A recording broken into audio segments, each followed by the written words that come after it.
So a quick introduction to the IPPN imaging working group. So we got 4 people in our working group, which is Tony Pridmore from Nottingham, Hanno Shah from Jülich, Sotosh from Edinburgh, and me. I'm Rick van der Zedde from Wageningen University and Research from the Netherlands, and I'm also moderating this webinar. So if you want to know more, you can go to this address or Google for IPPN and phenotyping, and then you'll definitely find it. So I won't be long today because I'm going to hand over the presenter role to Malia in a second, because here we'll be talking today about quantifying variation of crop resilience under temperature stress. Malia is working at the Denver Plant Science Center. She's also using high-throughput, high-resolution phenotyping technologies. And another interesting aspect of her activities is that she has co-developed and also maintains the image analysis tools in PlantCV. So Malia, if you are ready, I'll hand over the presenter role to you right now. So give us a few seconds to switch.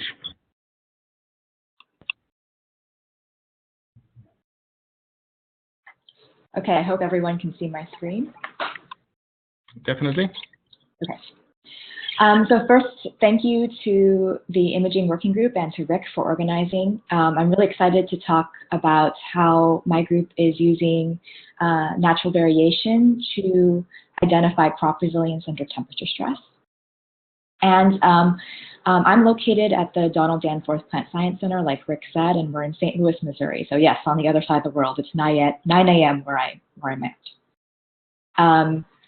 So the main focus of my lab and what the biological question that we're interested in is we're interested in increasing crop resilience under temperature stress with the overarching goal, the main goal of being able to expand the number of geographical locations the crop can grow.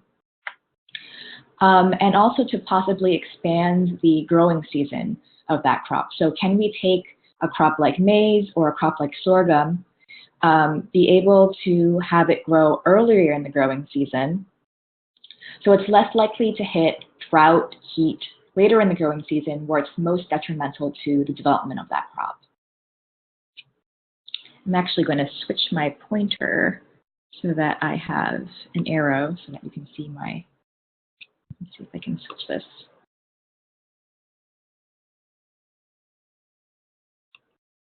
We'll keep going, so that you're less likely to hit, stresses where it's most detrimental to the yield of that crop. So in my group, we, in order to study crop resilience under temperature stress, we focus on quantifying natural variation of abiotic stress responses. And we do that in a number of systems. And today I'm going to talk to you about our work in 2 systems. The first is in quinoa, which is an allotetraploid crop plant that's a pseudo-cereal that's native to South America. And I'm also going to talk to you about our work in Brachypodium, which is a C3 model grass. So the reason why we're interested in Brachypodium is because, well, it's a weed, which is not very useful, but it's closely related to a lot of crops that are. So it's closely related to wheat and to rice and to a lot of bioenergy crops. It has a lot of properties that are similar to bioenergy crops. And then the reason why we're interested in quinoa is for very different reasons. And the reason why we're interested in quinoa is because it is a crop already known to grow in very diverse environments. So it can grow under conditions of where it has a lot of frost. It can grow in salt plains, and very extreme differences in temperature. So that's why we're interested in quinoa, and so I'm going to tell you 2 short stories today.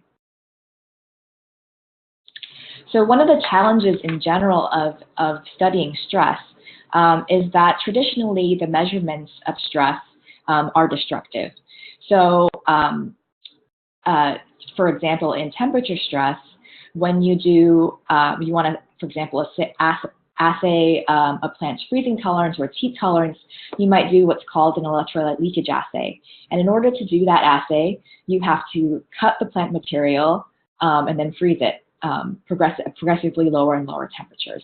So that assay is destructive, and that's really unfortunate because it slows down progress of research, because we know that stress and time are closely linked in many ways. So for example, if you were to give a plant freezing or heat stress at a certain point of the day, we know the gene expression response would be much different than if you were to give the same treatment at a later point in time. So time matters just in terms of diurnal time in the course of a single day. We also know that the point in development in which you apply that stress is very important. So if you were to give a plant a stress treatment early in development, it might have a different response than if you were to give it later in development. That's the second panel here. This third panel here, the duration of the stress matters. So an acute stress response might be very different than a progressive stress response. And fourth, the point in time in which you assess that stress might matter in the response you see. So you might apply a stress, look at a response 2 hours later. You might apply a stress early and then look at a response 10 days later. So time and stress are closely linked, and without non-destructive ways of assaying stress, we're really it really slows down progress. But I think this group of people really understand that if you're listening to this webinar. So at the Donald Danforth Plant Science Center, we're really lucky because we have a way of non-destructively phenotyping plants. We have a limb text analyzer 3D, which we call the Bellwether phenotyping facility. And there's a number of these types of systems across the world. But what's particularly special about our system is that we have plants growing in a large conviron growth house. So this isn't a glass house, it's a conviron growth house where we control temperature, humidity, light intensity. And we made the decision to install 5 watering and weighing stations located in these orange squares that you can see. And the importance of that was that we wanted to be able, this system was specifically designed to be able to do drought studies. So we can tightly control watering of every pot on the system, and there's 1,140 pots on the system multiple times a day. So we can water and weigh multiple times a day, and then the plants can be imaged about once a day as they move on this conveyor system to 3 imaging stations. So we have a fluorescence imaging station, a visible imaging station, and a near-infrared imaging station. And I'm going to mainly today talk to you about the data we're getting out of our visible imaging system. And to be honest, right now, that's the imaging box that we're getting the most information out of. So here's just a video of the system in action. You can see the watering and weighing station as it picks up each plant, waters it to an exact target volume or weight, and then has that plant move on to the next. And then here on the left side, you can see the plants moving through the conveyor system back into the conviron growth house. So the system was really built with model plants and early phenotyping in mind, so small crop-sized plants if early in development, or model-sized plants. So as many of you know, if you have one of these systems, or if you've home-built a system, the problem is no longer data collection. The problem really becomes data analysis. And since 2013, the Bellwether phenotyping facility alone has collected for us about almost 6 million images. This graph is on the left is a little bit outdated. And we are a nonprofit research institute, so we are a group of we have groups of about 20, there's about 20 labs at the Danforth Center, and those groups are interested in a number of crop species, a number of model species, and have a wide variety of biological questions they're interested in. So, we're not asking a single question, and so the computational tools we need to study and to analyze the data is really the bottleneck in terms of the next steps. So we put everything from Arabidopsis onto the system to corn to maize, and so everybody has a different focus. for somebody studying brassica, you might be interested in flowering time, whereas in this Brachypodium experiment that I'm going to talk to you about, which was funded by the Department of Energy, we're mainly interested in biomass-associated traits. So we quickly realized that the commercial software available to us was not flexible enough for us to really study and modify the software in order for us to study the biological questions we were interested in. So we needed a biology-focused platform and computational tools. And this is not a dig on computer scientists at all, but if you're not used to studying plants, and if you're just somebody who's just purely looking at images, you might, for example, and actually this was the case for the commercial software, you might define the height of a plant as the top of the plant material to the bottom of the plant material. So in the case of commercial software, it was defining height of the plant as something that looks like this orange line. But to somebody who's interested in a trait like height, that might not be the definition you're interested in. So we decided that we needed a way of defining traits in a way that made sense to us. And that's when we developed PlantCV, which is an open source, open development image analysis suite of tools that's freely available. And you can get both the documentation and links to download GitHub and installation instructions, etc., at plantcv.danforthcenter.org. So the first version of PlantCV was released in 2015. Really, PlantCV is a library of modular functions, which we assemble into pipelines. And those pipelines can be as short or as long as you need them to be. Then we have a method to parallelize those pipelines. And really, the speed of this is really only limited by the number of CPUs you have. And then once you've parallelized that data or analyzed that data set, it assembles it outputs a SQLite database that associates those measurements with metadata. So the first version of PlantCV, like I said, was released in 2015, and that was really mainly contributions from Noah Falgren, myself, and Max Fieldman, pictured here. And I'm happy to say that we released version 2 of PlantCV in 2017, in December. With that release, we have a lot more contributors from the community. So there's quite a few contributors from the Danforth Center, but also contributors from outside the Danforth Center. And I hope we'll have more contributors from the international community. And if you have questions about that, feel free to email me or post issues on GitHub. So I want to highlight some new things that have been added to PlantCV version 2 that really were put there to increase the flexibility of PlantCV and usability of PlantCV. So PlantCV version 2 has been integrated with Jupyter Notebooks. And Jupyter Notebooks, if you're not familiar with them, are a really useful tool, especially for developing image processing pipelines. So previously, we had to develop everything on the command line, and you would get feedback via debug images that were printed out. So you would have to open each debug image individually and decide whether or not you wanted to adjust an imaging parameter. With integration of Jupyter Notebooks, you can get sort of real-time feedback of your imaging pipeline, decide you want to adjust something and rerun that code block. So in that way, development is much, much easier. Because in version 2, we have a lot more contributors, we have also added continuous integration and documentation. So we've switched our documentation to read the docs, so our documentation is versioned.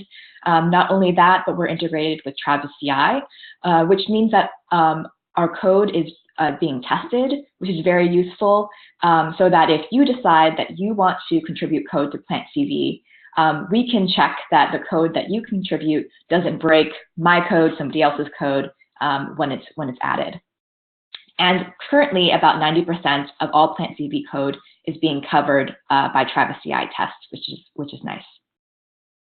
So in that way, we're really set up to be a community tool and for others in the community to contribute to PlantCV. So we hope you will.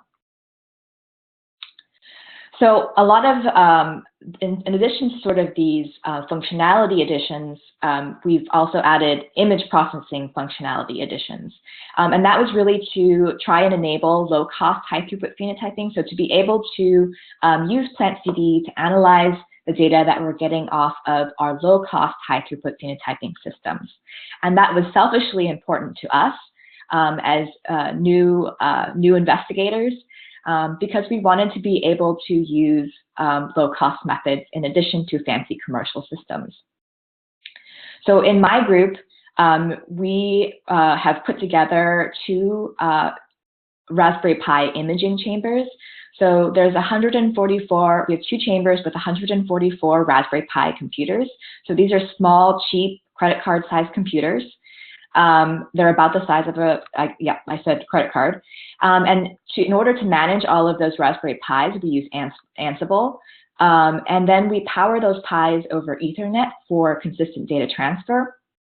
And which I'm particularly happy about is that because we can have 2 environmental chambers, we can actually test 2 environmental conditions, which is a limitation of our commercial platform, because we can only really test 1 environmental condition at once in that commercial platform. So here we can test 2 environmental conditions, and we can test about 1,300 pots in each chamber, so about 2,600 pots total, and we can do simultaneous imaging. So we could image every second if we wanted to. That's a little excessive, so we don't. But we could really collect a lot of data. And for us, that's important because we might be interested in quantifying populations simultaneously. And so some of the functions added to PlantCV to enable processing of images like this, so say multi-plant images, were added recently to version 2. We also added functionality to help with white balancing, and there will be color balancing added in quite soon. So PlantCV really has been made more flexible in order to enable low-cost, high-throughput phenotyping with these cheaper home-built systems. So we like using PlantCV and imaging processing as a way of teaching kids and undergraduate students about bioinformatics. We find it's a very effective way of teaching students because they're getting visual feedback. And so we've taught kids as we're teaching kids image processing, high school age, elementary school age, using PlantCV as a tool and Jupyter Notebooks as a tool to sort of understand image processing and the connection between technology, plant science, and computer science. So I want to just give, here I'm actually going to start talking about what we're actually doing with PlantCV and some of our low-cost image processing systems. So this was a project by 2 undergraduate students for our RAU program. And I mentioned that we were going to talk about quinoa. So we were interested in doing some preliminary phenotyping of a quinoa population, accession population we have, during a summer project. So we were interested in, for example, knowing what are the accessions that produce the most yield, what is the relationship between seed size, early growth, what is the relationship between early growth rate and yield. They themselves were contributors to PlantCV version 2, so what processing tools would make analysis easier, what hard-boiled tools should we pursue, et cetera, et cetera. So they, instead of using a fancy phenotyping system, imaged quinoa in this octagon-shaped box that has 4 Raspberry Pi cameras. And they also imaged seeds on this little seed imaging platform that they built with just some 80/20 and a Raspberry Pi computer. So using these tools, we decided to seed phenotype 400 quinoa accessions, select, so we were looking at seed size, seed color, and from the 400, they selected 50 to do shoot phenotyping in that octagon imaging system. They collected genomic DNA for skim sequencing. They did phenotyping on the inflorescences of that quinoa. They did a second generation seed phenotyping, and then they did yield estimation. So they're doing all of this with phenotyping. They're doing all this phenotyping really in home-built systems that are very low cost. And these are just some examples of seed images being processed, as well as an image being processed out of that octagon imaging system.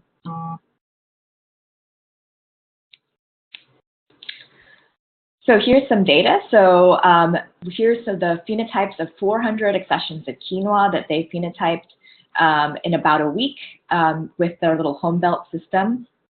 So they quantified seed size in this case.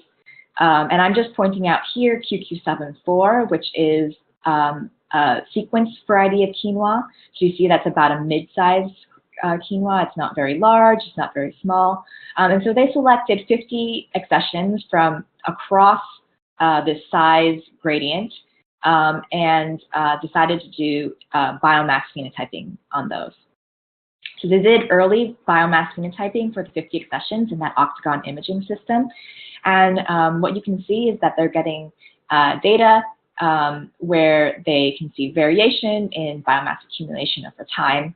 And so we can associate that then with the yield phenotypes that we're getting downstream and get an idea about how early growth rate relates to yield in quinoa. And in general, I'd say that one of the harder things of phenotyping data in general is really being able to dig deeper into the data, to go into the data and double check that what you're seeing is real. So are those large seeds actually large, or they're processing errors? And so we developed Quinoa Trait Explorer to explore the data that our RAU students collected, and so that we can actually take the phenotyping data, click on parts of those graphs, and actually see and check that the processing is going the way we think it's going, and start to make data comparisons. So seed size to yield, et cetera, et cetera. So this is really a tool to explore the data more deeply. So I said I would be talking about temperature, and for our quinoa experiment, this really started as those initial phenotyping experiments really started as a base. So now we're doing heat stress, differential heat stress in quinoa. This is a project started by 2 postdocs in my group. So Stephen Callan started this project, and it's now been taken over by Jose Tovar. And here again, we're using low-cost imaging, Raspberry Pi computers in a growth chamber to image quinoa that's being roots and shoots that are being differentially heated. So he's actually interested in, for example, the signals going from the shoot to the root and the root to the shoot that may influence the ability of quinoa to resist and grow under high temperature stress. So those results will be forthcoming. But I'm going to switch gears a bit and to talk to you specifically about our work in Brachypodium under combined stresses. So in this project, we took approximately 140 Brachypodium accessions, and then we put them in 4 different conditions. The first condition was control, the second condition was a drought treatment, and then in a separate experiment, we did a heat treatment and then a heat and drought treatment. And again, this is an experiment that was done on our commercial phenotyping platform. So you can only do one environmental condition in addition to a drought at once. And so these are the combination of 2 phenotyping experiments. So for the analysis part of this, we analyzed the 2 experiments separately and then combined the results together. So the normalized data is analyzed together. So the reason, again, why we're interested in Brachypodium, because it's a model for bioenergy crops. And this was really a project that was funded by the Department of Energy. So we're interested in biomass-associated traits.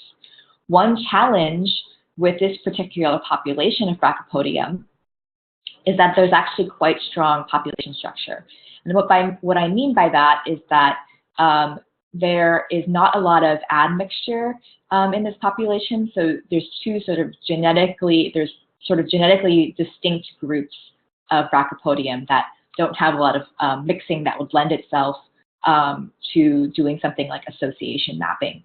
And because of that, the value of the phenotyping data is that we can start to really look and select parents that will be most appropriate for a biparental population. So it's a lot of work to make a real population.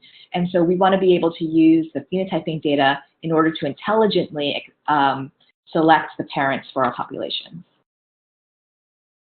So again, because this is a Department of Energy funded project, we are interested in traits such as high biomass, high water use efficiency under these stress conditions. We, for example, might want a plant that's compact so that we're able to grow it at high density.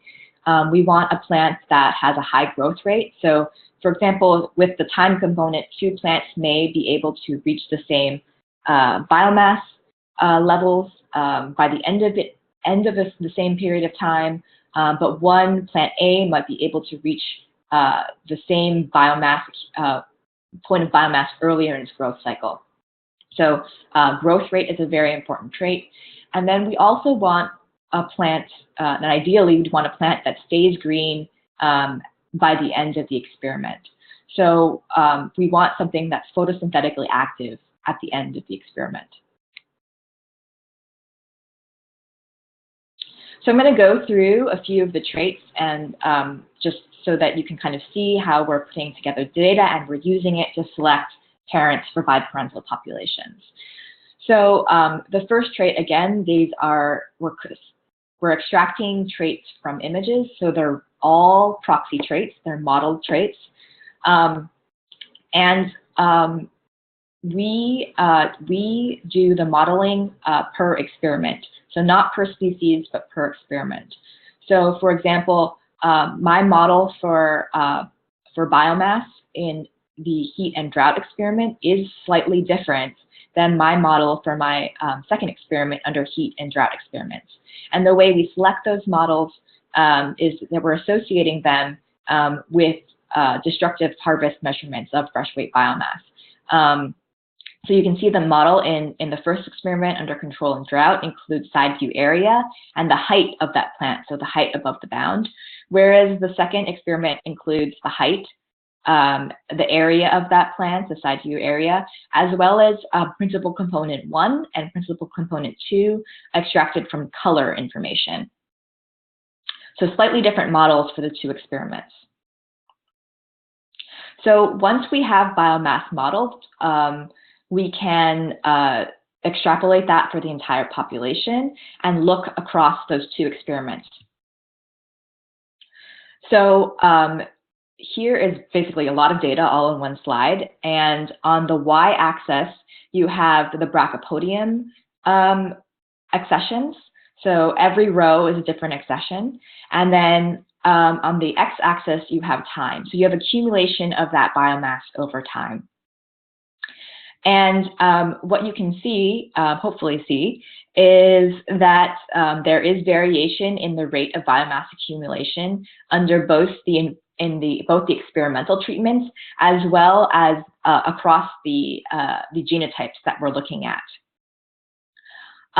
It kind of covers the squares, but highlighted in purple are lines that have particularly high biomass across all 4 treatments.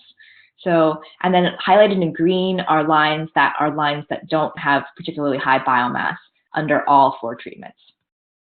One interesting sort of anecdote that we pulled out from this data is that, so BD1-1, which unless you're working Brachypodium, you wouldn't know, but BD1-1 is a particular Brachypodium line that's widely cited in the literature as a line that's sort of drought tolerant. And if you were to, say, compare the amount of decrease in biomass between control and drought in the BD1-1 line, yes, you don't see a large reduction in biomass accumulation under drought for that line. However, it is routinely a line in all 4 of our treatments that is on the bottom of the biomass accumulation sort of spectrum. So yes, it doesn't reduce its biomass, but it's also a line that doesn't accumulate very much biomass at all either. So that was kind of an interesting thing, tidbit that we pulled out of that data. So in addition to biomass, because we can look at biomass accumulation over time, we can calculate the growth rate in each of those accessions. And not surprisingly, highlighted in purple here, a line that accumulates a lot of biomass has a higher growth rate under control conditions and really under most of the other conditions in comparison to a line that doesn't have a lot of biomass accumulation throughout the experiment. So in addition to growth rate, we can extrapolate traits like estimated water use efficiency. So, this is not the way a physiologist might define water use efficiency, but it's a way that we're defining water use efficiency. So it is the amount of biomass accumulated divided by the total amount of water added to that plant. So biomass per unit of time. So we can look at that data and see, again, we have the accessions on the y-axis and then time on the x-axis. And we can see that there is variation in this population in their integrated water use efficiency. And that lines highlighted in purple, again, that tended to have higher biomass, also have higher water use efficiency, which is sort of intuitive. So we can start to combine all this data, and this is the combination of some of this data. So we're looking at biomass, color, water use efficiency, and height.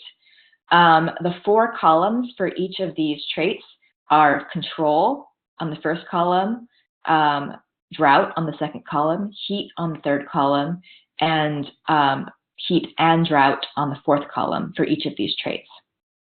So we can start to use this data and combine it and start to decide which lines of Brachypodium we might want to use for our biparental population.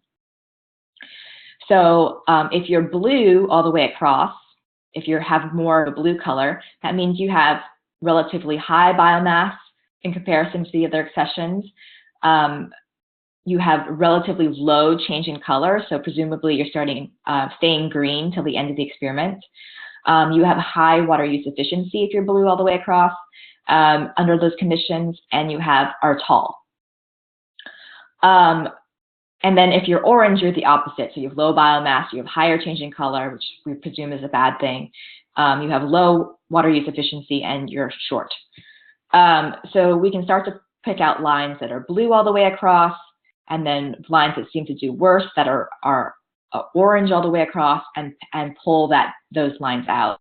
And so if we actually pull that image data out so we can double check ourselves, we can see this is BDTR20, it's a line from Turkey, and we can pull out BDTR11A, which is another line from Turkey, and we can see that in comparison to each other, these lines BDTR20 does relatively better under all stress conditions than BDTR11A. These 2 lines are genetically distinct, and so they're good candidates for creating a biparental population. We noticed something really interesting, or we thought we noticed something really interesting, which is that although it's really small here and you can't really see the plants under the heat and drought conditions because it's kind of in this pot area, but that plant was relatively green in comparison to under just the heat alone conditions, which we were surprised about. This heat plant looked a lot more stressed out than this heat and drought plant, although the heat and drought plant was much smaller. And so we were interested in digging into color data a lot more closely. And color as a trait is a very complex trait to look at.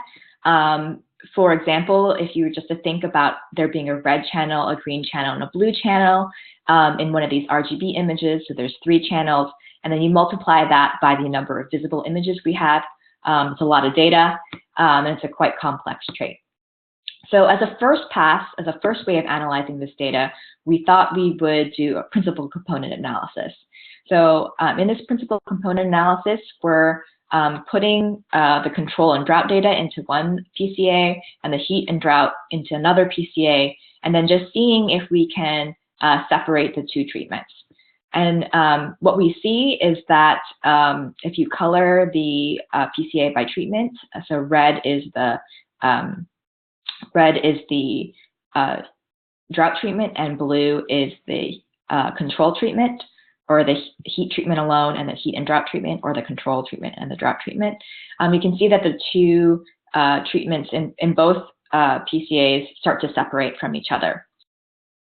We did notice it seemed like there seemed to be a trend in the heat and drought PCAs, that there seemed to be greater change from the day 1 to day 29 or day 35 of in the control treatment, which is, or sorry, in the heat alone treatment. And so we wanted to actually be able to quantify that. So we started to measure the Euclidean distance from day 1 to day 2, from day 1 to day 3, et cetera, as a quantification for the amount of change in color over time. And so when we do that, we can pull out lines that have relatively low change in color, like it's highlighted in purple, this panel on the top. And we can pull out lines that have relatively high change in color in those principal components. And this is a line that has lots of change in color, and if you actually to not pseudo-color those images but look at them by eye, you'd see that those plants are senescing. So one major problem with doing a principal component analysis in my particular set of experiments is that those two experiments, again, were done at different times. And so if we were to do a single PCA and put that data together, we'd be separating the experiments because the experimental variability was greater than, say, the biological variability within that. So we needed a way to be able to compare the two experiments that were done at separate times, so that a way of doing that that was robust to, say, changes in imaging settings, so lighting, for example. And so we, at the same time, were developing a naive Bayes classifier for PlantCV. This is work done by Arash Abbasi and Noah Falgren. And we applied this naive Bayes classifier that was added to PlantCV to a collaboration that we were doing with the University of Minnesota. So this was a work done by my postdoc, Stephen, and a researcher at the University of Minnesota, Kate Liberatore. So this naive Bayes classifier we developed to classify disease in scanned images. So previously they were giving these scanned images disease severity scores of 1 through 5, and we wanted to be able to classify those pixels instead into diseased rust surrounding chlorosis, this yellowish area, which is quite difficult, and then healthy tissue. So what this naive Bayes classifier does is that you train it on, say, a single image on those categories, and then it calculates the probability that of each pixel being in each of those categories. So we had developed this tool for this rust data set, and we wanted then to apply the same set of tools to our Brachypodium data set. And I actually think I have one more example of how we've used this naive Bayes classifier before I show you those results from our Brachypodium experiment. But, okay, so this is a second example of how we use our naive Bayes classifier. Again, this is built into PlantCV. There's a detailed tutorial, and so we're really proud of how well it's doing and how easy it is to train. So in this particular example that Noah worked on, a collaborator was interested in quantifying the amount of anthers on a plant that had high anther production versus low anther production. And so he classified it to anthers versus not anthers. And so you can see that the anthers are highlighted in green. Hopefully you're not colorblind. And the non-anthers are highlighted in red. So again, we're using this naive Bayes classifier, which is a robust to lighting changes because it's calculating the probability on our Brachypodium data sets, which were done in 2 different experiments. So we're classifying stressed versus unstressed plant pixels. And so we saw a number of interesting things. So again, on the y-axis, we have the Brachypodium accessions, and on the x-axis, we have time. So this is the amount of accumulation of stressed pixels over time. And we saw something, I want to point out a few things. The first thing is that time matters, not surprisingly. So if we were to stop our experiment, say at day 19, we would see that we would have relatively low accumulation of stress pixels in all 4 of our treatments. The second interesting thing we see is that the heat samples, rather than the heat and drought samples, are the ones that appear to accumulate the most amount of stress pixels over the period of this experiment. So that's really interesting to us. It suggests that there's a subpopulation of Brachypodium that looks as though it's perhaps primed for drought if it has a heat treatment, and when it doesn't receive a drought treatment, perhaps it's more sensitive to osmotic stress. But there's also a population of Brachypodium where we don't see that. So under all 4 conditions, we don't see this accumulation of stress pixels. And so this trait is really, really interesting to us and something that we really want to dig into further. So here again, I'm just highlighting in purple and in green the lines that were known to have high biomass accumulation, because again, this is still a DOE project. We're interested in biomass accumulation. So are there lines that are able to accumulate biomass and maintain color over time? So for example, this line in purple is one that is able to maintain a green color or have unstressed pixels even under the stress conditions, whereas there are lines here, both high biomass lines and low biomass lines in red and purple and green, that do have high senescence specifically under heat stress. I mentioned BD1-1 as an interesting line that has been repeatedly touted as being drought tolerant, submergence tolerant, and we actually find that specifically under heat stress, this is a line that has high senescence under those heat-specific conditions. So a really interesting phenotype to start to dig into more. And just to pull out that data so that you can actually see it, because we'll always believe what our eyes can see because we're quite good phenotypers ourselves. In blue, we have unstressed pixels, and in red, we have stressed pixels, and this is for the BD1-1 line. So you can see that under controlled drought and heat, it has relatively low amounts of stress pixels, whereas specifically under the heat condition, at the end of this experiment, we have a high amount of senescence in this BD1-1 line. So how are we going to dig into this, this heat-specific stress? One is to do transcriptomics, specifically on lines that have the stress phenotype versus unstressed phenotype. Another way to dig into the phenotype will be really to look at other types of imaging technologies.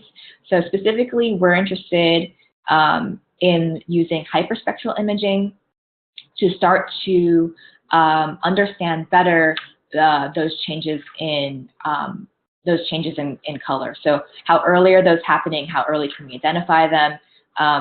And that will help us actually to sort of dig into the genes that we're interested in. So how early can we detect that stress phenotype? Because that might be the point in time where we actually want to sample for transcriptomics, et cetera, et cetera. Not only that, but we might have a better idea of what physiological changes are happening in that plant. So, you know, what changes in photosynthesis are happening, we can analyze through the hyperspectral imaging. So we have a hyperspectral phenotyping system that was just recently installed in my group. We're really excited about it. It's a prototype. It's a collaboration with Lunatech, and we're calling it the Hyperspectral Developmental Platform. Her nickname is Grace, and this is a KUKA Quantex Pro, which has a 2-meter wingspan, so it's quite large, and it houses a imaging box, and that imaging box has both Microsoft Kinect sensors, as well as a head-wall V-Near E-Series hyperspectral camera that has a 0.5 millimeter resolution and 1,000 spectral bands from 400 to 1,000 nanometers. And the reason why we put this camera imaging suite on this arm that's basically used for the automotive industry, it's not just because it looks really cool. It's because the most expensive part of the system is the camera. And so we want to be able to image large-sized plants from the base to the full height of that plant. And we also want to be able to image the plant from all different angles, and we want to be able to do plants with different architectures. So by integrating the cameras onto this arm, we have that flexibility. So I just want to show the system in action.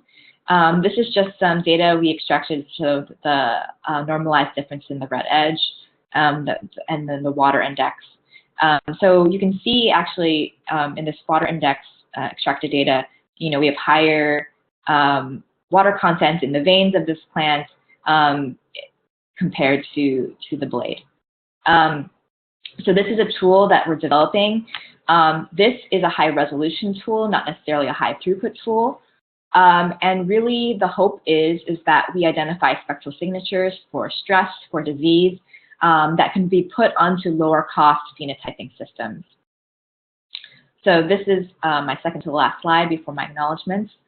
And really we're developing open source, open development, high throughput phenotyping software to assess populations under abiotic and biotic stress. We're developing low-cost, high-throughput phenotyping systems along with the commercial platforms. And we're identifying resilient biomass accessions for a number of traits. And we've identified a group of accessions that differentially respond to single versus combined stress for future studies. And in the future, we're specifically developing tools for hyperspectral imaging and also for 3D traits. So with that, I will thank my funding sources, which include NSF, the Department of Energy, and the Danforth Center, and I will thank my lab and collaborators. So I'll take any questions that you might have. Yeah, cool, Malia. Nice story. We have some questions because I asked people to put questions into the chat box. Okay, great. And first question is from Jasper. I'm going to start on the top of the list. So how do you measure the individual plant pots, the soil humidity? Do you use individual sensors? So I think Jasper is specifically talking about the water use efficiency. I could be wrong there. We are not measuring soil humidity exactly, but we have the weight of that plant before and after watering, so we know the exact amount of water added, and we know the weight of that pot from the next watering treatment, so we know the approximate amount of water lost. So we don't actually have a sensor measuring humidity in that way. Okay. Yeah. Yep. Second question is from Tiago. Mm-hmm. He writes, Malia, when you say biomass, you're talking about one weighted biomass from destructive measurements, or pixel counting as biomass proxy, or biomass regression from image features? So it's biomass, I guess the closest would be biomass extracted from image features. So we model the biomass, we model the biomass from fresh weight biomass, and that model, which I can go back to, it's a combination of traits. So we do multivariate linear modeling in order to get this sort of formula for that. Okay. Well, the next question was the error, and that's indicated a bit in the graph. Okay. Yeah, and these are we do the biomass modeling across genotypes and across treatments. So we're not just doing the modeling in just say one accession or one treatment. We're doing it across accessions and treatments. Yeah. Oh, that's interesting. Okay. Yep. Another question from Simon. Stress pixels was somewhere on the 2/3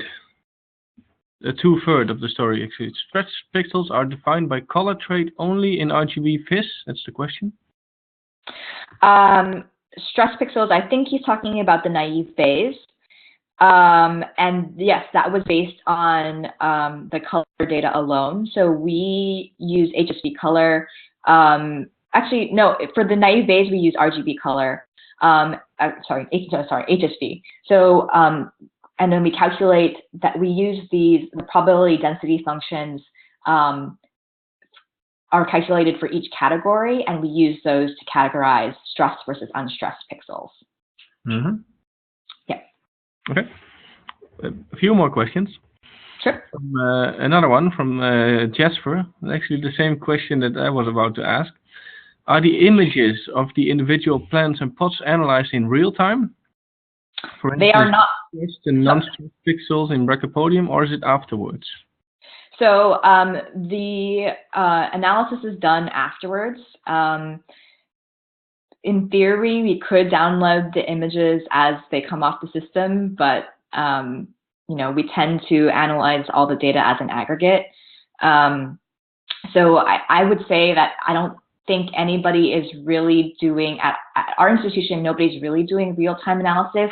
I will say except for one point, which is that sometimes somebody might want to run a day or two to check watering treatments. They might want to run a day or two to check to make sure that the plants are not going out of frame. So we can do real-time analysis. So I didn't mention speed of PlantCV, and I should have. So PlantCV can run a full data set, so a full month or two's worth of data within a day, which is a vast improvement over the commercial software that we had available to us. Yeah. Okay. So Jasper wins the maximum number of questions today. So how close in time are weighing and watering? Weighing and watering are done simultaneously. So the weight is taken of that pot, and the water is given to that plant if it needs it. So the system decides to water or weigh a pot depending on the weight of that plant. So it's done at the same time. Ah, good. Okay. Simon asks another question. On what kind of machine does PlantCV run this data set of 2 months a day?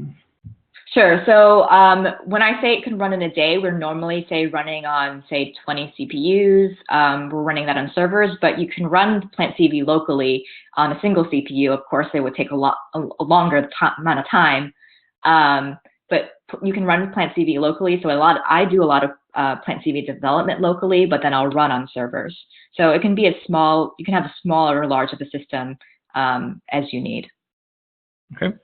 Yep. Yep. Another different question from Jasper. Sure. How do you avoid overexposure of, for instance, pathogenic tissue on dark green, dynamic light settings or something else? Okay, so I think Jasper is asking maybe specifically about the naive phase that we're doing with the wheat rust, I think. Yes. So those are scanned images, and so there is some consistency. We did have a problem, for example, if a second scanner was used and for some reason the settings were quite different, you might have to add training data to that set, so that includes that variation. But in general, the naive Bayes classifier is quite robust to changes in lighting because it's calculating the probability of a pixel being in a class versus another. So you don't need to have the exact same conditions from one setting to another. If if the sort of relationship between those pixels stays similar, if that makes sense. So do you use calibration plates too? That's a great question. So we are now using color calibration cards in all of our experiments. But so the Brachypodium experiment was one of the earlier experiments we did on the system, and we didn't include color cards in that. And so it was not possible for us to say do a color correction with a color card because we just didn't have that data. And that's why we needed some way, other method, really needed some other method of classifying color. But now we are adding color cards to say all of our both scans and all of our images on that system. Good. Okay. So I have a final question. Sure. So you have an enormous amount of images stored. Do you already have like projects that have been collecting like recent data and compared the data to older data of years ago, for instance? We're starting to do that. One issue since it's a system that's not just for a single lab, but for a full institution, is that it is hard to get time on the system. So we have experiments going to 2020. And so we now are starting to have people who have done experiments early on with the same species doing experiments now so that we can actually compare. But early on, it was all different types of species, all different types of experiments. And so comparisons can be drawn between those experiments, but they're maybe less informative than if we're actually doing repeats of similar experiments. So particularly, there's the project, the TerraRef project, that's doing a lot of LemonTech runs, and they're doing those year to year. And so those will be really interesting to look at. And those data sets will be public.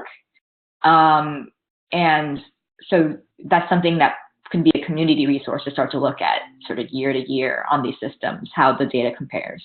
Cool. Okay. Yeah. So yeah, really nice stories, beautiful examples.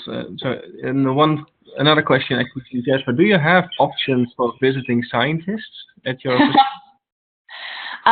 We do have options for visiting scientists. Again, there's 20 labs, actually more and more labs, because we have a second building that was just built a year and a half ago. So there's more and more groups being added to the center, and a lot of those people have open positions. If you're specifically interested in PlantCV, Noah and I maintain PlantCV. It's an active project, and we're always happy to help people with their projects as collaborations. So please contact me if you're interested. Cool. Okay. Yeah. So I would like to thank you again for your nice story. I'm going to finish up this webinar for today. So if any of you that is now listening wants to share his story or knows a story that is worth sharing with the entire community, you can send me ideas, and then we can schedule that for the next webinar.